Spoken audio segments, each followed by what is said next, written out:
Un soldado que se encuentra en libertad, por lo general, está furioso.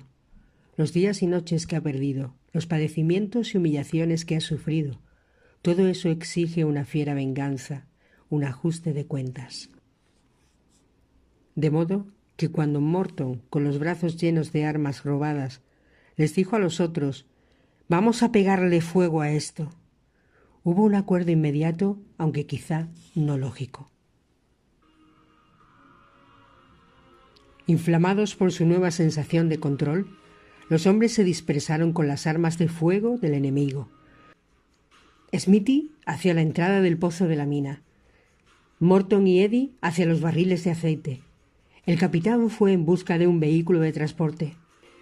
5 minutos y luego aquí de vuelta, ordenó. Los bombardeos van a empezar pronto y para entonces tenemos que habernos ido de aquí. ¿Entendido? 5 minutos. Que fue todo lo que les llevó a destruir lo que había sido su hogar durante cerca de medio año. Smithy tiró las granadas dentro de la mina y se alejó corriendo. Eddie y Morton hicieron rodar 2 barriles hasta el interior del complejo de cabañas. Los perforaron. Luego, uno a uno, encendieron las boquillas de los lanzallamas recién conseguidos y contemplaron cómo ardían las cabañas. ¡Que ardan! ¡Que ardan!, gritó Morton. ¡Que ardan!, gritó Eddie. El pozo de la mina explotó desde abajo. Salió humo negro por la entrada. Smithy, hecho su trabajo, corrió hacia el punto de reunión. Morton metió a patadas su barril de aceite en una cabaña y soltó un chorro de llamas. Eddie miró, hizo un gesto de burla y luego recorrió el sendero hasta la última cabaña. Era más grande, parecía un granero, y levantó su arma. «¡Esto se acabó!», se dijo. «¡Se acabó!». Todas aquellas semanas y meses en manos de aquellos bastardos, aquellos guardias inhumanos con su horrible dentadura y sus caras huesudas, y los avispones muertos en la sopa. No sabía lo que les pasaría después, pero no podía ser peor de lo que habían soportado. Eddie apretó el gatillo. El fuego aumentó rápidamente. El bambú estaba seco, y al cabo de 1 minuto las paredes del granero desaparecían entre llamaradas amarillas y naranjas. A lo lejos, Eddie oyó el ruido de un motor. El capitán esperaba, había encontrado un vehículo en el que escapar. Y luego, de pronto, desde el cielo, el primer sonido de los bombardeos. El ruido que habían oído todas las noches. Ahora estaba incluso más cerca, y Eddie se dio cuenta de que fuera lo que fuera, vería las llamas. Los podrían rescatar. Podría regresar a casa. Se volvió hacia el granero en llamas. ¿Y qué? ¿Qué era aquello? Parpadeó. ¿Qué era aquello? Algo había salido disparado por la abertura de la puerta. Eddie trató de distinguirlo. El calor era intenso y se protegió los ojos con las manos libres. No podía estar seguro, pero le parecía que había visto una figura pequeña y corría por dentro del fuego. ¡Eh! ¡Eh!, gritó Eddie, dando un paso hacia adelante y bajando el arma. ¡Eh! El techo del granero empezó a hundirse y salieron despedidas chispas y llamas. Eddie se echó atrás de un salto. Tenía los ojos húmedos. ¿Puede que fuera una sombra? ¡Eddie! ¡Ven ya! Morton estaba en lo alto del sendero haciendo gestos a Eddie para que fuera. A Eddie le picaban los ojos, respiraba con dificultad. Creo que hay alguien ahí dentro, gritó señalando el granero. Morton se llevó la mano a la oreja. ¿Qué?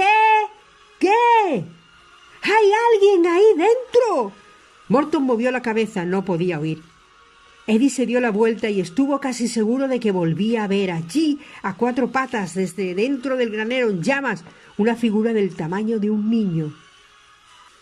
Hacía más de 2 años que Eddie solo había visto hombres adultos y aquella sombra le hizo pensar súbitamente en sus primos del parque de atracciones y en el minitren que él controlaba a veces, y en las montañas rusas, y en los niños de la playa, y en Margarita, y en su foto, y en todo lo que había mantenido encerrado en su mente durante muchos meses. ¡Eh! ¡Sal de ahí!, gritó dejando el lanzallamas y acercándose un poco. «¡No voy a disparar!». Una mano le agarró el hombro y tiró de él hacia atrás. Eddie se volvió con el puño cerrado. Era Morton. —¡Eddie! ¡Nos tenemos que ir ya! —gritó. Eddie negó con la cabeza. —No, no, espera, espera. Creo que hay alguien en el... ¡Ahí no hay nadie! ¡Vamos!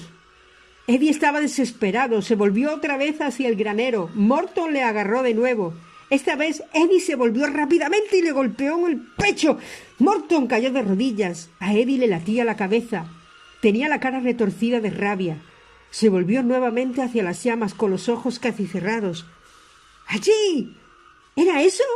¿Rodaba por el suelo detrás de una pared? ¿Allí?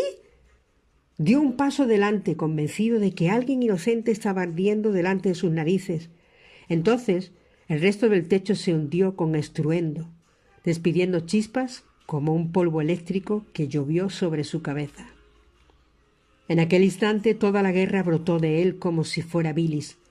Estaba harto de la cautividad y harto de los asesinos, harto de la sangre y la masa pegajosa que se le secaba en las sienes, harto de los bombardeos y los incendios y de la inutilidad de todo aquello. En aquel momento solo quería salvar algo, un fragmento de raboso, un fragmento de sí mismo, algo, y se aventuró tambaleante dentro de las ruinas en llamas, convencido de que había un alma dentro de cada sombra negra. Los aviones rugían por encima de ellos y los disparos de sus ametralladoras se oían como redobles de tambor. Eddie se movía como si estuviera en trance. Pasó junto a un charco de aceite en llamas y la ropa se le incendió por detrás.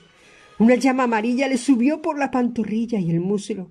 Levantó los brazos y gritó: —¡Vengo en tu ayuda! ¡Sal de ahí! ¡No quiero disparar!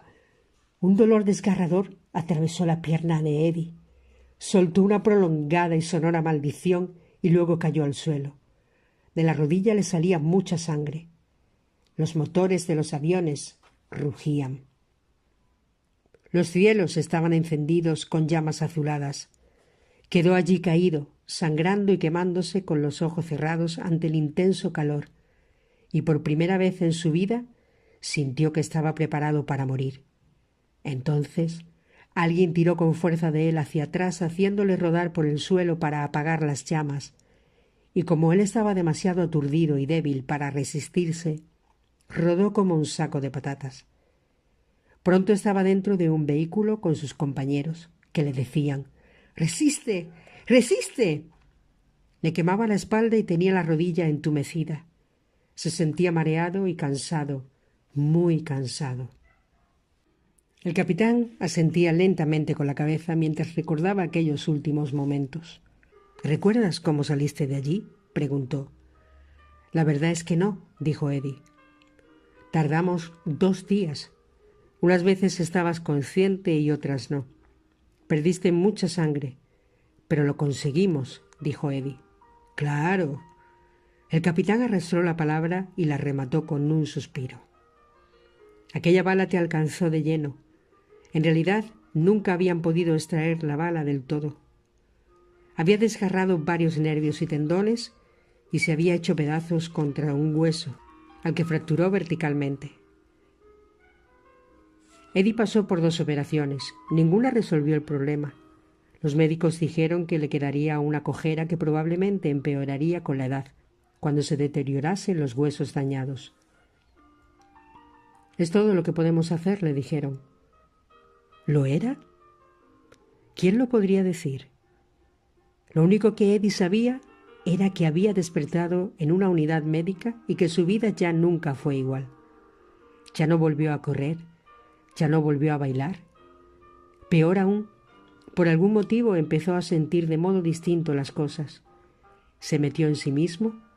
Las cosas parecían estúpidas o sin interés. La guerra se había instalado en el interior de Eddie, en su pierna y en su alma. Aprendió muchas cosas siendo soldado. Volvió a casa convertido en un hombre diferente. ¿Sabías que yo procedo de 3 generaciones de militares?, dijo el capitán. Eddie se encogió de hombros. Pues así es. Ya sabía disparar una pistola a los 6 años. Por las mañanas mi padre pasaba revista en mi cama y me dejaba 25 centavos entre las sábanas. En la cena siempre era sí señor y no señor. Antes de alistarme, lo único que hice fue recibir órdenes. Lo siguiente de lo que me di cuenta era de que las estaba dando yo. En tiempo de paz, la cosa era de un modo: enderezar a reclutas que se creían listos. Pero luego empezó la guerra y los nuevos acudieron en masa, jóvenes como tú, y todos me saludaban y querían que les dijese qué hacer. Podía ver el miedo en sus ojos. Se comportaban como si supieran algo de la guerra que era secreto. Creían que yo les mantendría con vida. Tú también, ¿verdad? Eddie tuvo que admitir que sí. El capitán se echó hacia atrás y se rascó la nuca. Yo no podía manteneros con vida, claro. También recibía órdenes.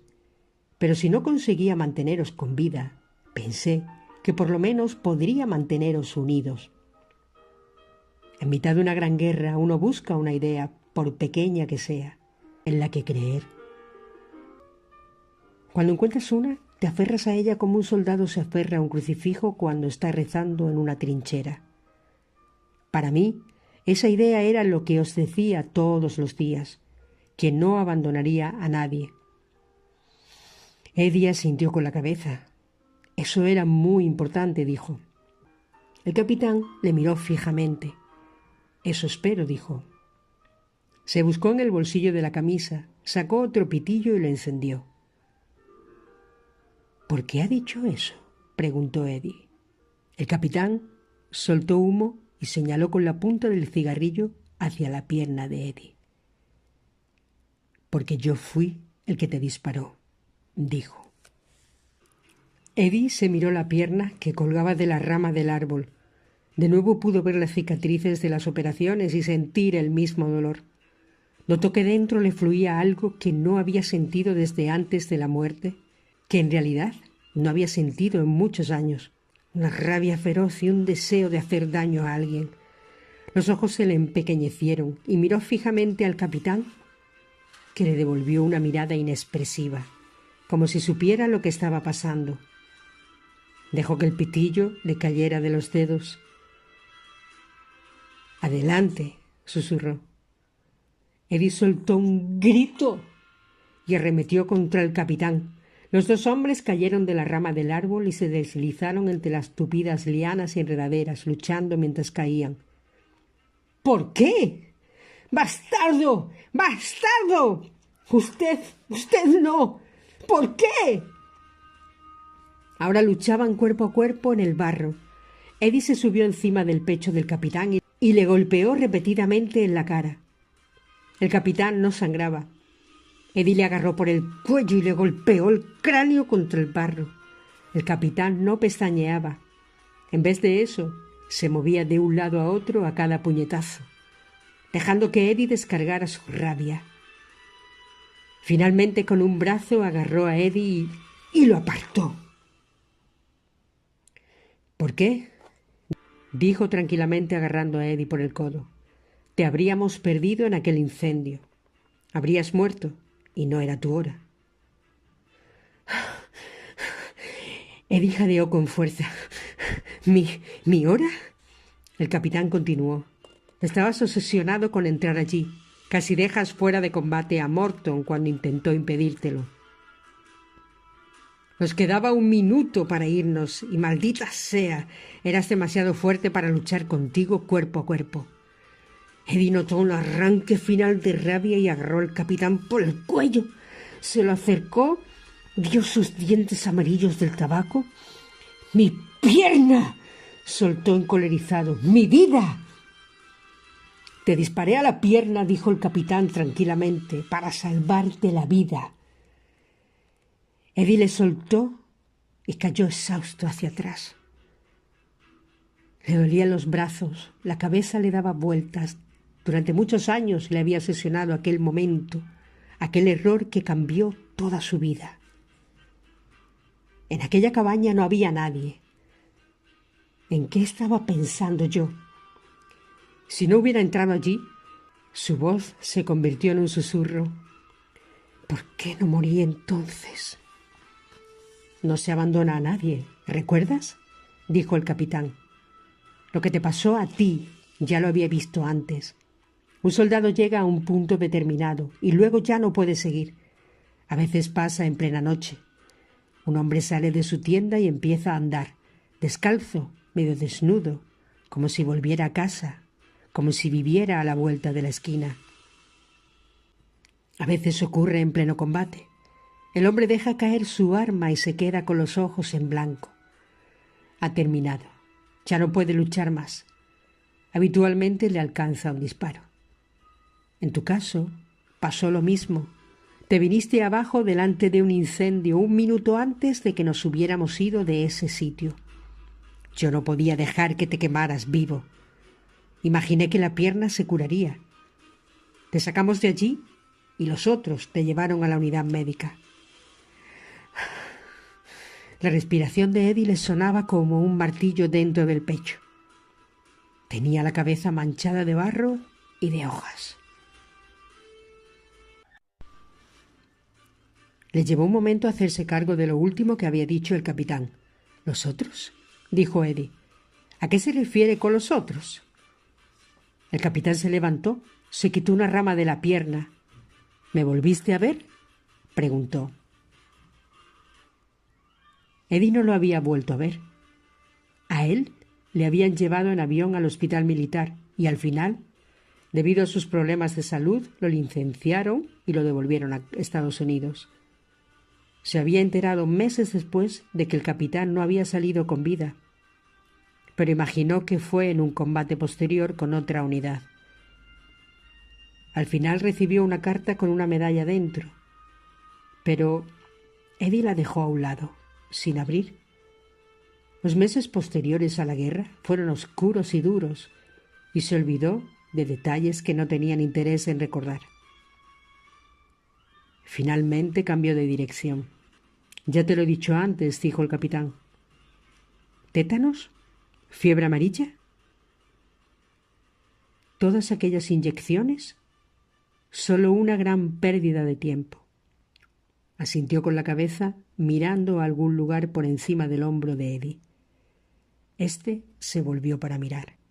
Lo que vio de pronto ya no eran las colinas áridas, sino la noche de su fuga. La luna nebulosa en el cielo, los aviones que llegaban, las cabañas en llamas. El capitán conducía el vehículo con Smithy, Morton y Eddie dentro. Este iba tumbado en el asiento de atrás, con quemaduras, herido semi-inconsciente. Morton le había hecho un torniquete por encima de la rodilla. El bombardeo cada vez se oía más cerca. El cielo negro se encendía cada pocos segundos, como si el sol estuviera parpadeando. El vehículo se desvió cuando llegaron a la cima de una colina y luego se detuvo. Había una puerta, una construcción provisional hecha de madera y alambre, pero como el terreno caía verticalmente a los lados, no la podían rodear. El capitán agarró un fusil y se apeó de un salto. Disparó al candado y abrió la puerta de un empujón. Hizo un gesto a Morton de que se pusiera al volante. Luego se señaló los ojos indicando que él inspeccionaría el camino, que zigzagueaba entre espesos árboles. Corrió como pudo con los pies descalzos unos 50 metros pasada la curva del camino. El sendero estaba despejado. Hizo gestos con las manos a sus hombres. Un avión zumbaba por encima y él alzó la vista para ver a qué lado estaba. Fue en aquel momento, mientras miraba al cielo, cuando sonó aquel pequeño chasquido bajo su pie derecho. La mina terrestre explotó inmediatamente, como una llama que saliera despedida del corazón de la tierra. Mandó al capitán unos 6 metros por los aires y lo hizo pedazos. Un trozo en llamas de hueso y cartílago y cientos de pedazos de carne abrasada volaron por encima del barro y aterrizaron en los ficus. La segunda lección.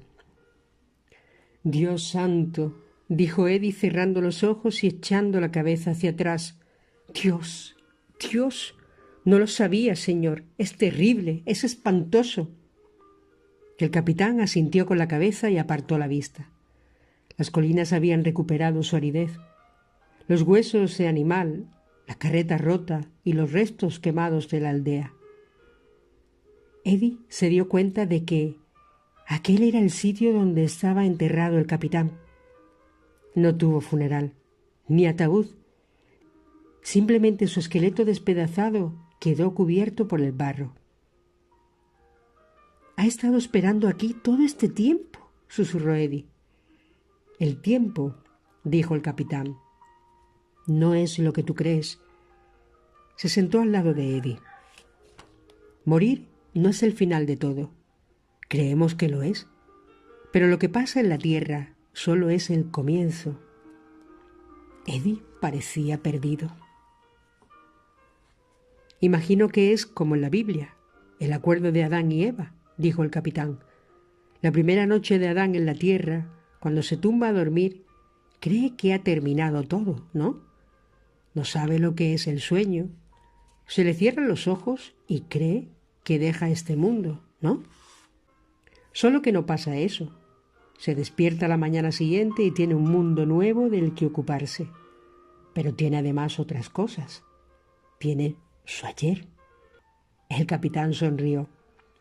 «Según lo veo yo, eso es lo que nos pasa aquí, soldado.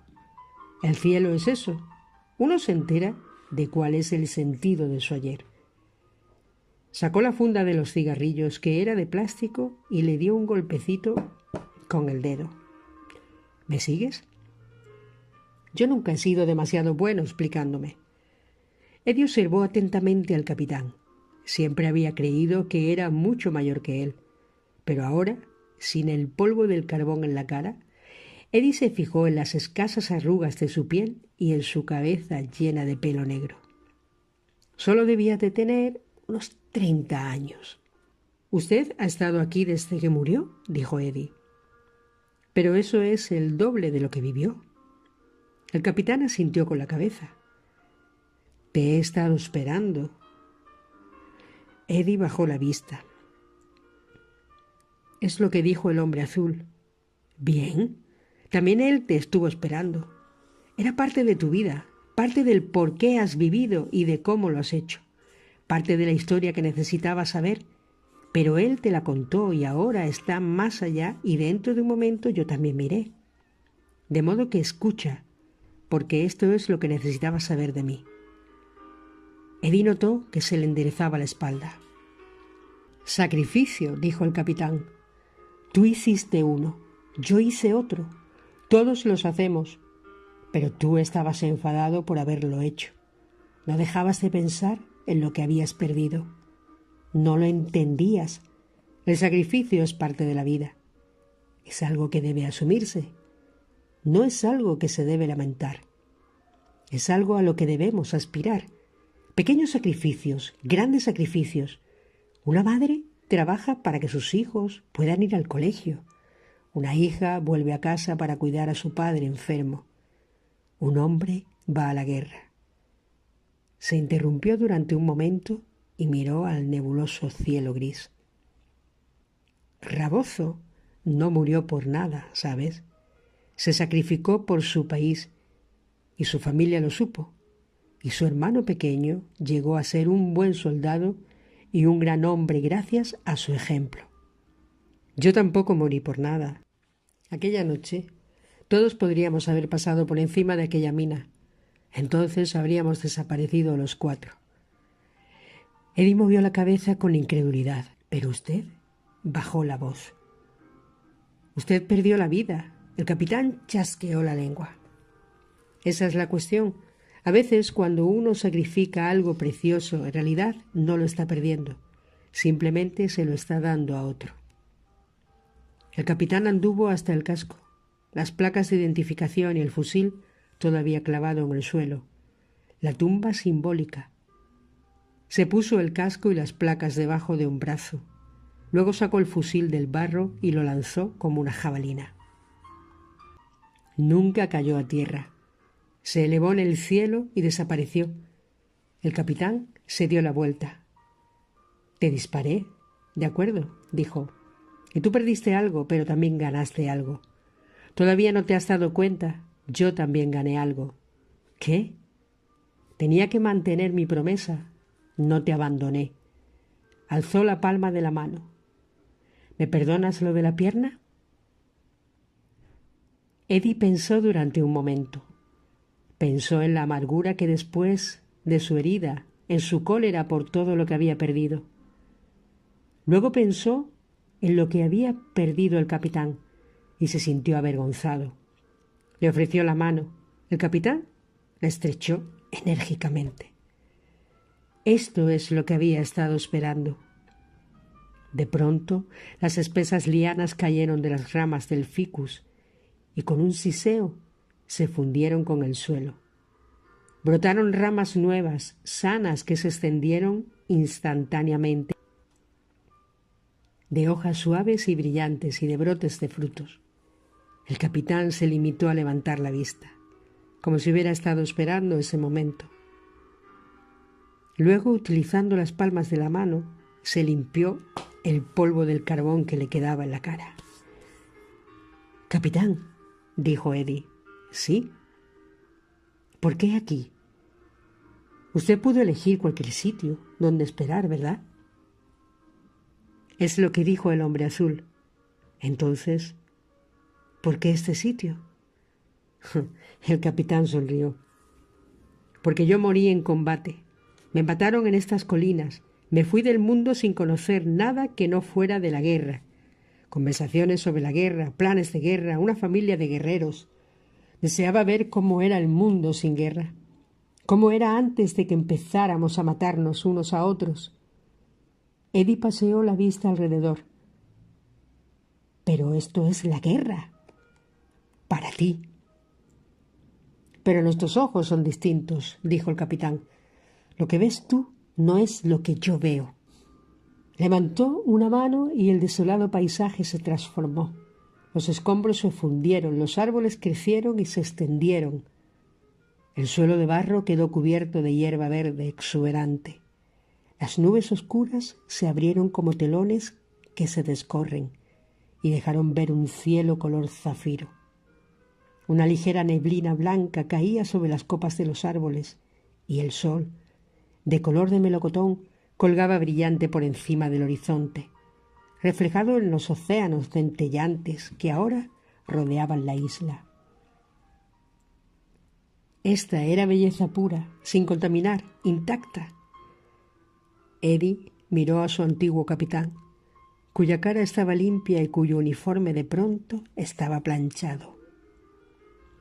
«Eso», dijo el capitán alzando los brazos, «es lo que veo yo». Se quedó inmóvil un momento, apreciándolo. «A propósito, ya no fumo. Eso también estaba solo en tus ojos», soltó una risita ahogada. «¿Por qué iba a fumar en el cielo?» Empezó a alejarse. «Espere, espere», gritó Eddie. «Tengo que saber algo. Mi muerte en el parque de atracciones.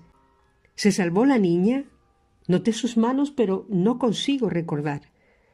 El capitán se volvió y Eddie se tragó sus palabras, avergonzado por haberse atrevido a preguntar, dada la muerte horrible que tuvo el capitán. «Solo lo quiero saber, únicamente eso», murmuró. El capitán se rascó detrás de la oreja y miró a Eddie con simpatía. «No te lo puedo decir, soldado». Eddie dejó caer la cabeza. «Pero hay alguien que sí puede». Le lanzó el casco y las placas de identificación. «Son tuyos». Eddie bajó la vista. Dentro del casco estaba la foto arrugada de una mujer que hizo que el corazón le volviera a doler. Cuando alzó la vista, el capitán se había ido. Lunes, 7:30 horas. La mañana después del accidente, Domínguez llegó al taller pronto, saltándose su costumbre de desayunar un bollo y un refresco. El parque estaba cerrado, pero acudió de todos modos y abrió el agua del fregadero. Puso las manos debajo del chorro con el propósito de limpiar algunas de las piezas de la atracción. Luego cerró el grifo y renunció a la idea. Aquello parecía el doble de silencioso que un momento antes. ¿Qué pasa? Willy estaba en la puerta del taller. Llevaba puesta una camiseta verde y vaqueros anchos. Tenía un periódico en la mano. En el titular se leía «Tragedia en el parque de atracciones». «Me costó dormir», dijo Domínguez. «Sí». Willy se dejó caer en un taburete metálico. «También a mí». Hizo girar el taburete mientras miraba inexpresivamente el periódico. «¿Cuándo crees tú que abrirán otra vez?» Domínguez se encogió de hombros. «Pregunta a la policía». Estuvieron sentados en silencio un momento, cambiando de postura por turnos. Domínguez soltó un suspiro. Willy buscó algo en el bolsillo y sacó una barra de chicle. Era lunes. Era por la mañana. Esperaban que entrara el viejo y se iniciara el trabajo del día.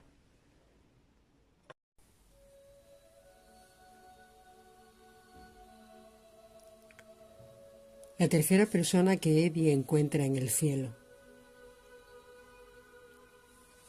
Un viento repentino levantó a Eddie, que giró como un reloj de bolsillo en el extremo de una cadena. Una explosión de humo lo rodeó y cubrió su cuerpo con un torrente de colores. El cielo pareció descender, hasta que pudo notar que le tocaba la piel como una sábana que lo envolviera. Luego se alejó bruscamente y explotó adquiriendo un color jade. Aparecieron estrellas, millones de estrellas, como sal que se rocía sobre el firmamento verdoso. Eddie parpadeó. Ahora estaba en las montañas, pero se trataba de unas montañas extraordinarias, una cadena que nunca terminaba, con cimas coronadas de nieves, rocas dentadas y escarpadas, laderas de color púrpura. En una hondonada entre dos crestas había un gran lago negro. Una luna se reflejaba brillante en sus aguas. Al pie de la cadena de montañas, Eddie distinguió una luz de colores parpadeante que cambiaba rítmicamente cada pocos segundos.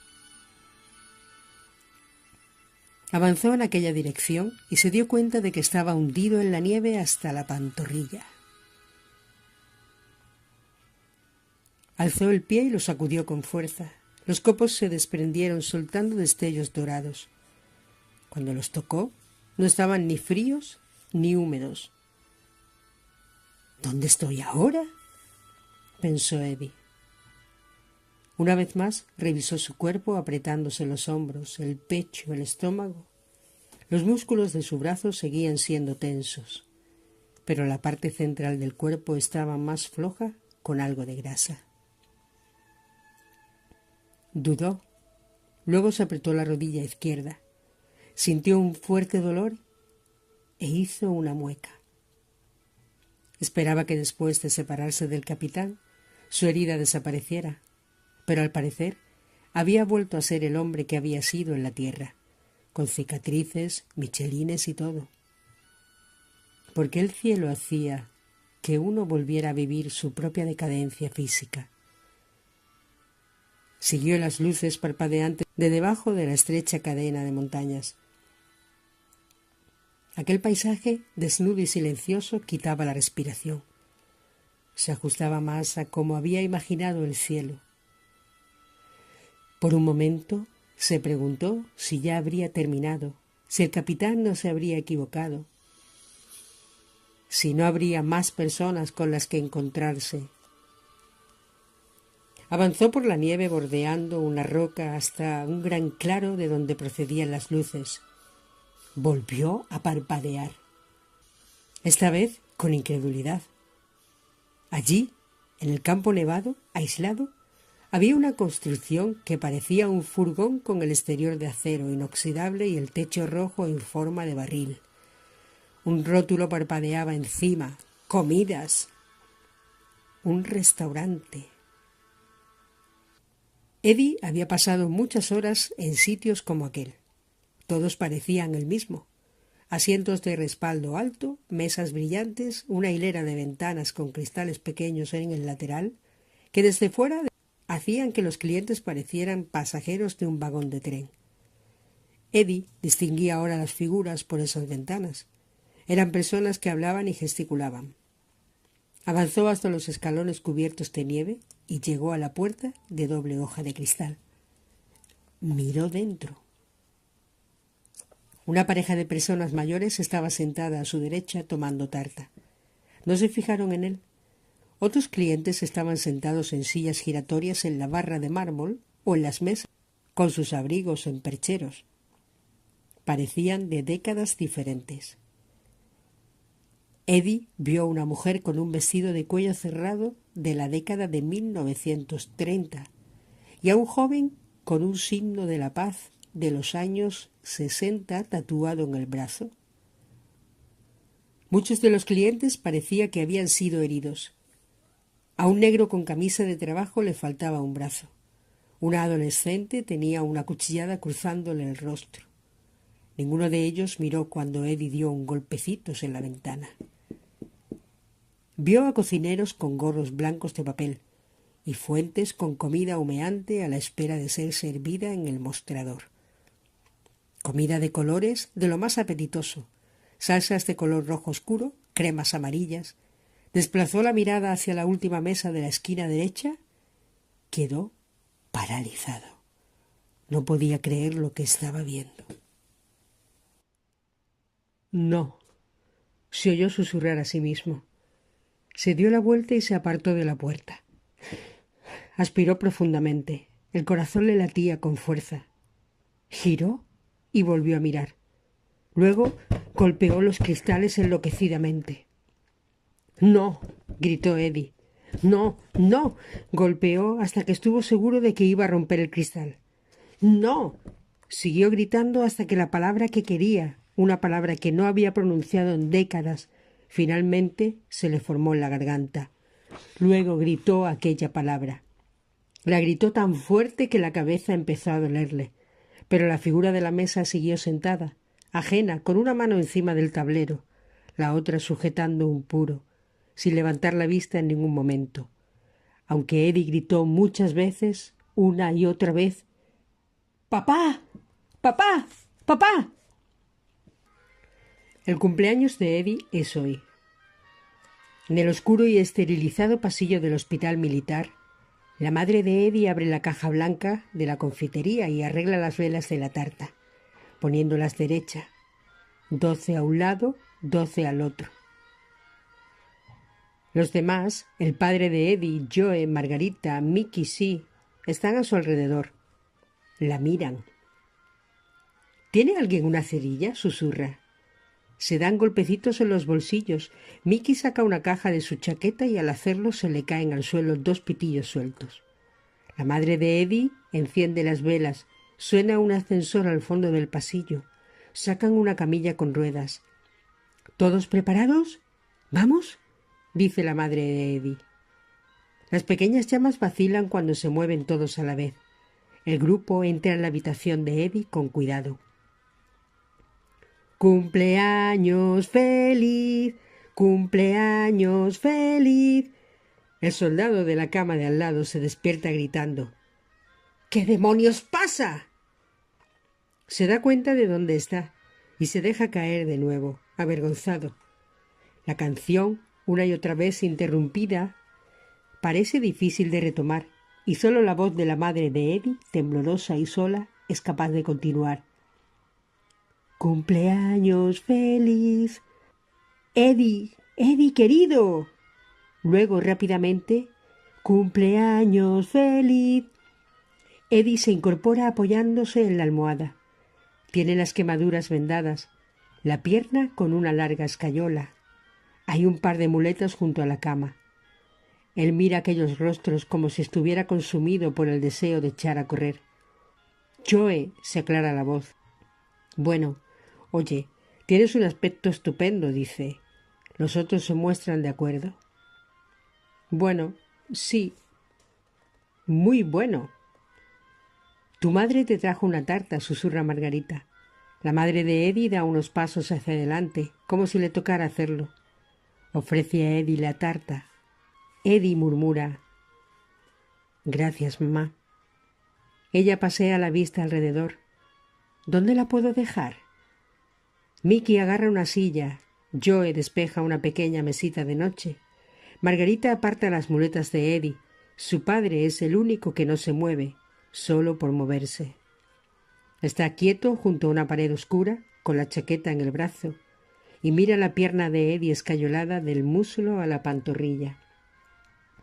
Eddie ve que le está mirando. Su padre baja la vista y pasa la mano por el alféizar de la ventana. Eddie tensa todos los músculos del cuerpo e intenta voluntariamente que le asomen lágrimas por los ojos. Todos los padres hacen daño a sus hijos. No se puede evitar. La juventud, como cristal nuevo, recoge las huellas de los que la manejan. Unos padres manchan, otros rompen, otros destrozan por completo la infancia de sus hijos. La hacen pedazos y ya no se puede reparar. El daño que hizo el padre de Eddie fue, al principio, el daño que produce el descuido.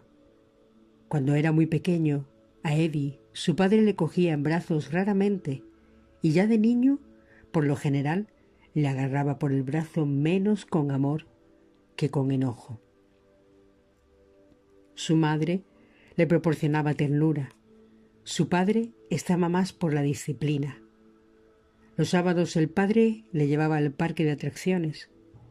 Eddie salía del apartamento con visiones de carruseles y bolas de algodón de azúcar. Pero al cabo de una hora o así, su padre encontraba una cara conocida y decía: «Cuida al chico por mí, ¿de acuerdo?». Hasta que volvía su padre normalmente a última hora de la tarde, por lo general borracho. Eddie quedaba al cuidado de un acróbata o de un adiestrador de animales.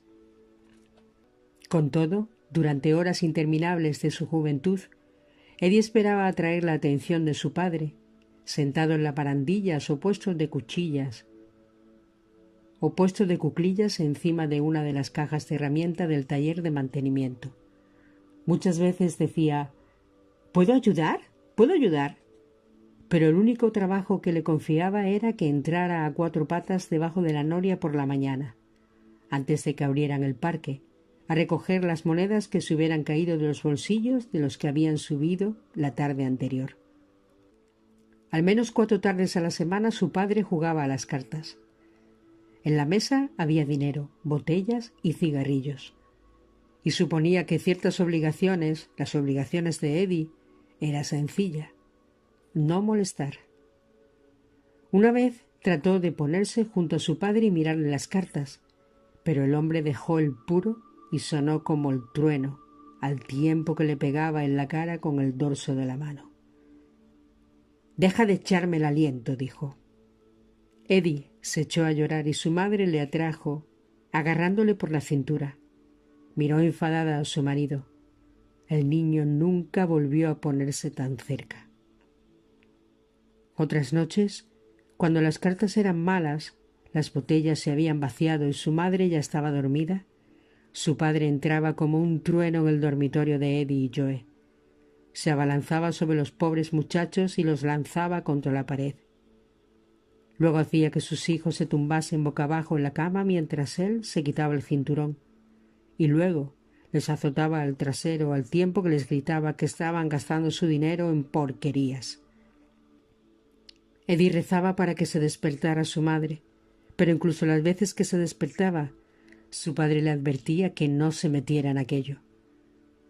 Verla en el pasillo agarrándose la bata tan impotente como él hacía que Eddie se sintiese aún peor. Las manos que atendieron a Eddie en su infancia, pues fueron duras, callosas y rojas de ira. Y pasó sus años de niño golpeado y azotado. Aquel fue el segundo daño que le hicieron. El primero, después del descuido, la violencia. Esto fue así, hasta tal punto que Eddie podía predecir, por el sonido de los pasos que avanzaban por el pasillo, la dureza de los golpes que iba a recibir. Aún así, a pesar de todo, en secreto Eddie adoraba a su padre, porque los hijos adoran a sus padres aunque se porten mal con ellos. Es el modo en que aprenden a querer antes de que quiera a Dios o a una mujer. Un chico quiere a su padre, de modo insensato, más allá de cualquier explicación. Y ocasionalmente, como para avisar las débiles brasas de un fuego El padre de Eddie dejaba que un destello de orgullo rompiera la dura capa de su desinterés. En el campo de béisbol del colegio de la Avenida 14, su padre se detenía detrás de la cerca para ver jugar a Eddie. Si al batear su hijo mandaba la pelota fuera del campo, su padre asentía con la cabeza y cuando hacía eso, Eddie daba saltos al recorrer las bases. Otras veces, cuando Eddie volvía a la casa después de una pelea callejera, su padre se fijaba en los nudillos despellejados o en un labio partido. Preguntaba: ¿qué le pasó al otro chico? Y Eddie decía que le había zurrado bien. Aquello también contaba con la aprobación de su padre. Y cuando Eddie atacó a los chicos que estaban molestando a su hermano, los matones, los llamaba su madre.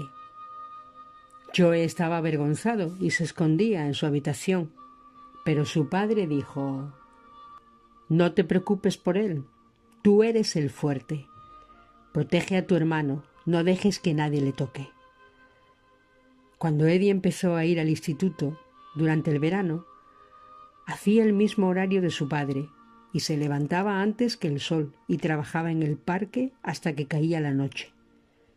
Al principio se ocupaba de las atracciones más sencillas, manejando las palancas de freno y haciendo que los vagones de los trenes se detuvieran suavemente. En los años siguientes, trabajó en el taller de mantenimiento. Su padre le ponía a prueba dándole piezas para reparar. Le entregaba un volante estropeado y decía: «Arréglalo». Señalaba una cadena enredada y decía: «Arréglala». Traía un parachoques oxidado y una hoja de papel de lija y decía: «Arréglalo». Y todas las veces, después de realizar la tarea, Eddie le devolvía el objeto a su padre y decía: «Ya está arreglado». De noche se reunían en torno a la mesa de la cocina. Su madre, regordeta y sudorosa, preparaba la cena junto al fogón y su hermano Joe hablaba sin parar, con el pelo y la piel oliéndole a agua de mar. Joe se había convertido en un buen nadador y durante el verano trabajaba en la piscina del Ruby Pier. Hablaba de toda la gente que veía allí, de sus trajes de baño, de su dinero. Al padre no le impresionaba nada de eso. Una vez Eddie oyó casualmente que le hablaba a su madre de Joe. Ese, decía, solamente vale para estar en el agua. Con todo, Eddie envidiaba el aspecto que tenía su hermano por la noche, tan moreno y limpio. Sus uñas, como las de su padre, estaban manchadas de grasa y en la mesa, durante la cena, Eddie trataba de quitarse la porquería con la uña del pulgar. Una vez pilló a su padre mirándole y el viejo sonrió. «Demuestran que tuviste un día de trabajo duro», dijo, y mostró sus propias uñas antes de que se cerraran en torno a un vaso de cerveza. Por esa época Eddie ya era un fornido adolescente y solo respondía con un gesto de la cabeza. Sin darse cuenta, se había iniciado en el ritual de intercambiar señales de su padre, renunciando a las palabras o a las manifestaciones físicas de afecto. Todo tenía que hacerse internamente. Se suponía que uno se daba cuenta. Eso es todo. Falta de afecto. El daño estaba hecho. Y entonces, una noche, las palabras cesaron por completo. Eso pasó después de la guerra, cuando a Eddie le dieron de alta en el hospital. Le habían quitado la escayola de la pierna y había vuelto al apartamento de su familia en la avenida Beechwood. Su padre había estado bebiendo en un bar cercano y cuando volvió tarde a casa se encontró a Eddie dormido en el sofá. Las tinieblas del combate habían cambiado a Eddie. No salía de casa. Hablaba raramente, incluso con Margarita. Pasaba horas mirando por la ventana de la cocina, contemplando cómo daba vueltas el carrusel, tocándose la rodilla herida. Su madre susurraba que solo era cuestión de tiempo, pero su padre se iba poniendo más nervioso cada día. No entendía la depresión. Para él era debilidad. «¡Levántate!», gritó arrastrando las palabras. y consigue trabajo. Eddie se estremeció.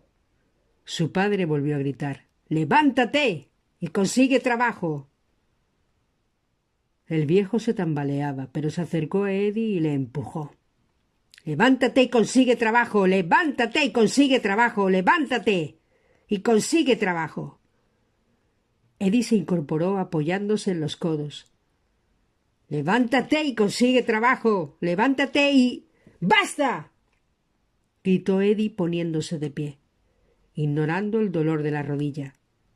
Miró fijamente a su padre con la cara a unos centímetros de él. Olía el mal aliento a alcohol y tabaco. El viejo miró la pierna de Eddie. Su voz se convirtió en un gruñido. «¿Ves? No te duele tanto». Tambaleándose, dio un paso atrás dispuesto a lanzar un puñetazo. Pero Eddie se movió instintivamente y agarró el brazo de su padre. Los ojos del viejo se desorbitaron.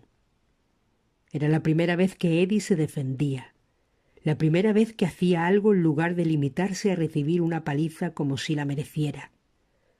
Su padre se miró su propio puño cerrado, que no había logrado su objetivo, y por los agujeros de la nariz le salió humo. Apretó los dientes, echándose hacia atrás titubeante, y se soltó el brazo. Miró a Eddie con los ojos de un hombre que ve un tren que arranca bruscamente. No volvió a hablar con su hijo. Aquella fue la última marca que quedó en el cristal de Eddie. El silencio.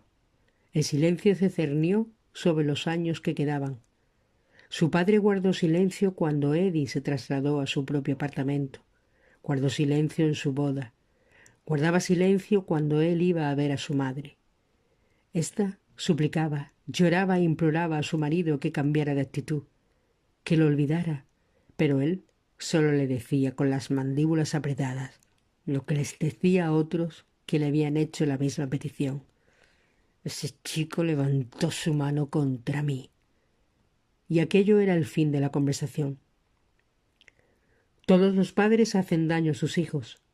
Aquella fue su vida juntos.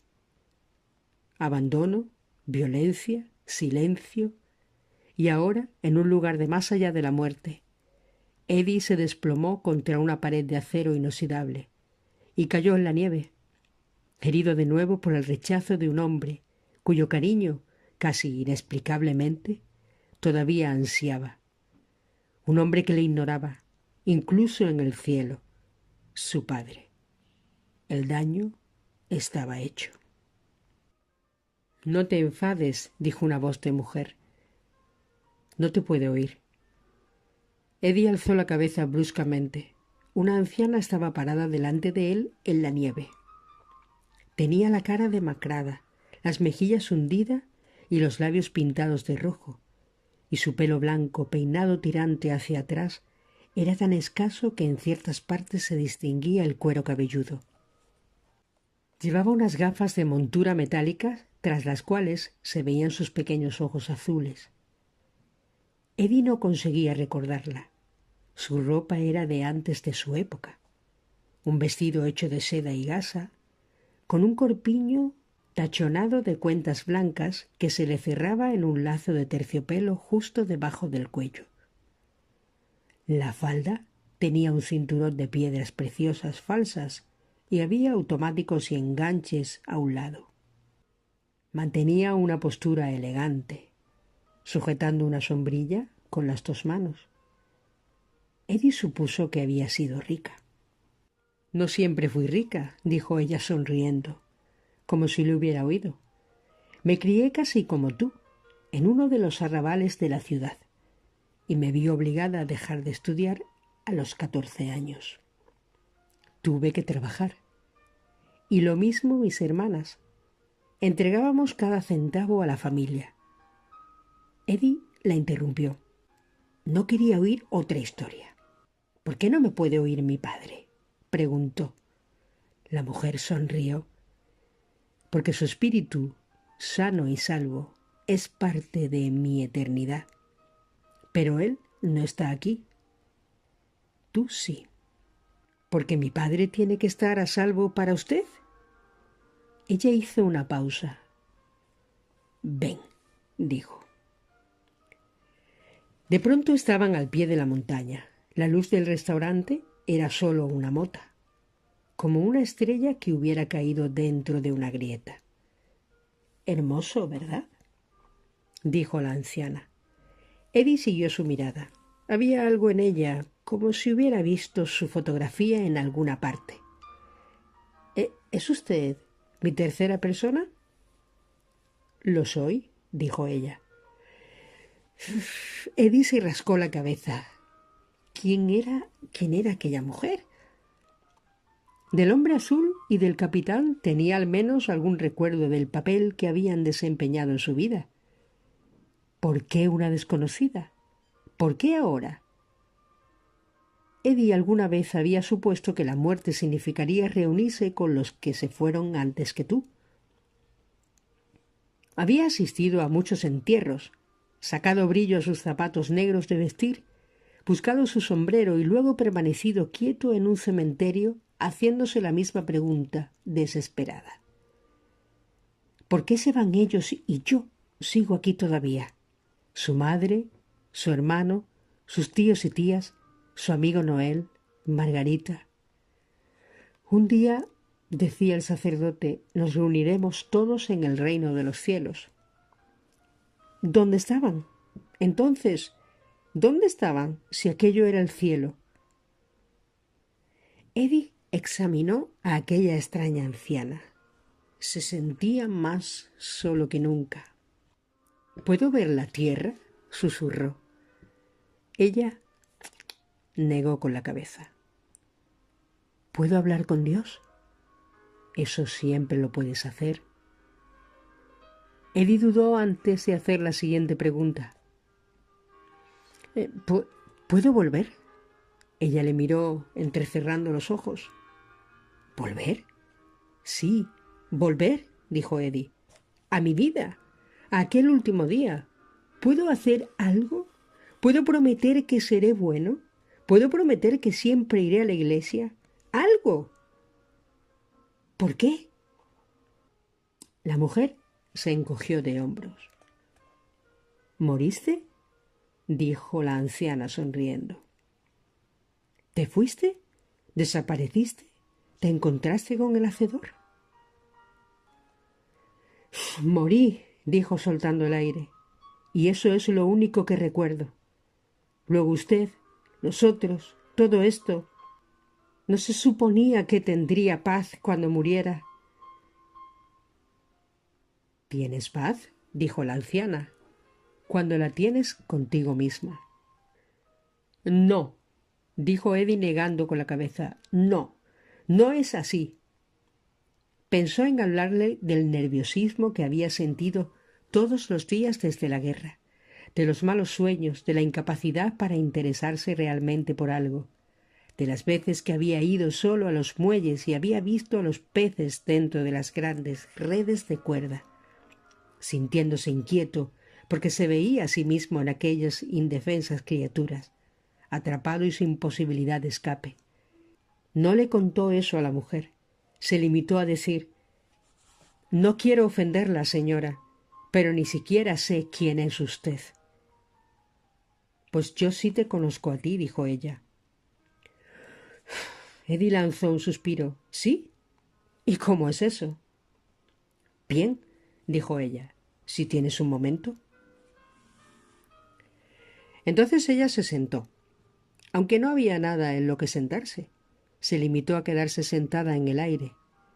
Cruzó las piernas como una dama, manteniendo la columna vertebral recta. La falda larga se plegaba pulcramente a su alrededor. Soplaba una brisa y Eddie percibió el suave aroma de su perfume. Como mencioné, una vez estuve trabajando. Mi trabajo consistía en servir comida en un local que se llamaba La Parrilla del Caballito de Mar. Estaba cerca del océano donde tú te criaste.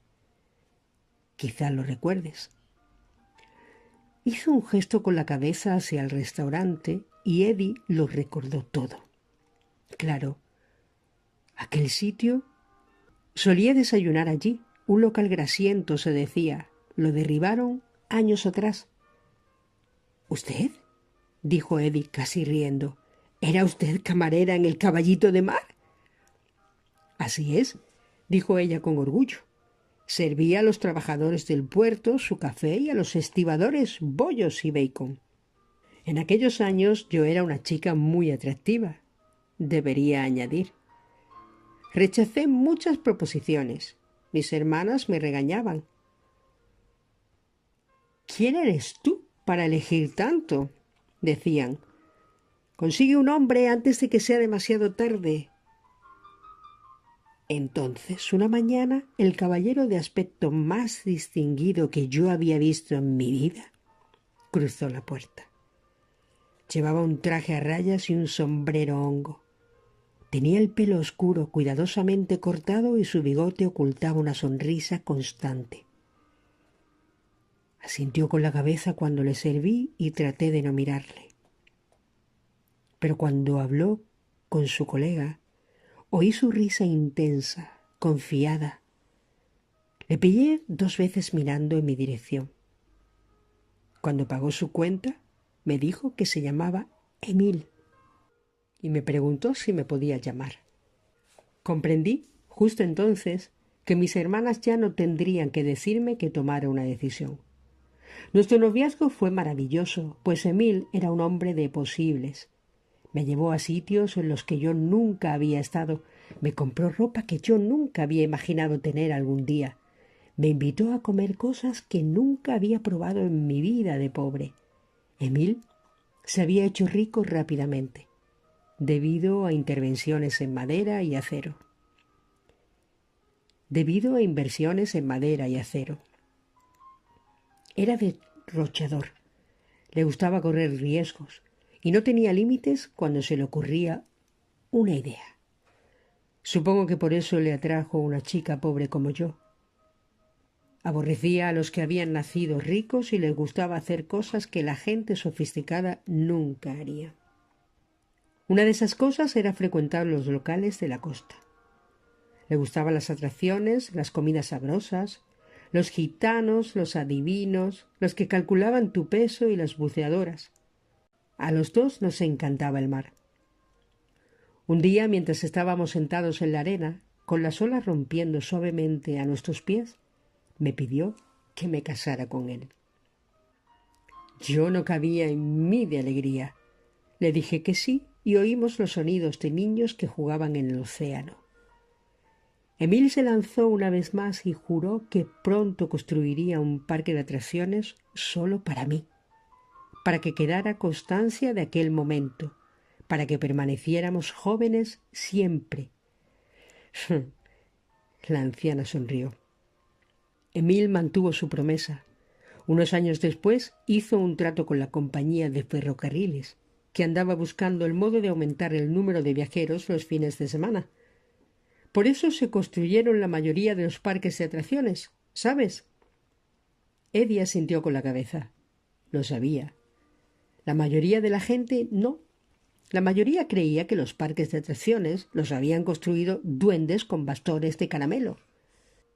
En realidad, solo eran negocios de las compañías de ferrocarriles, que los levantaron en las últimas paradas de sus trayectos para que los pasajeros que utilizaban los trenes entre semana tuvieran un motivo para usarlos también los fines de semana. ¿Sabes dónde trabajo yo?, solía decir Eddie. Al final del trayecto, ahí es donde yo trabajo. Emil, continuó la anciana, construyó el sitio más maravilloso, un malecón enorme con madera y acero de su propiedad. Luego vinieron las mágicas atracciones, regatas y paseos a caballo y viajes en barco y trenecitos. Había un carrusel importado de Francia y una noria de una de las exposiciones internacionales de Alemania. Había torres y cúpulas y millares de luces incandescentes. Brillaba tanto de noche que el parque se podía ver desde la cubierta de un barco en el océano. Emil contrató a cientos de trabajadores del lugar, trabajadores de las ferias y trabajadores extranjeros. Trajo animales, acróbatas y payasos. La entrada fue lo último que se terminó y era grande de verdad. Todo el mundo lo decía. Cuando estuvo terminada, me llevó allí con los ojos tapados, con una venda. Cuando me la quitó, lo vi. La anciana se alejó un poco de Eddie. Le miró con curiosidad, como si estuviera decepcionada. ¿La entrada?, dijo. ¿No la recuerdas? ¿Nunca te preguntaste por su nombre? ¿El del sitio donde trabajaba tu padre? Se tocó el pecho suavemente con los dedos cubiertos con guantes blancos. Luego se inclinó como si se presentara de un modo formal. Yo, dijo, soy Ruby.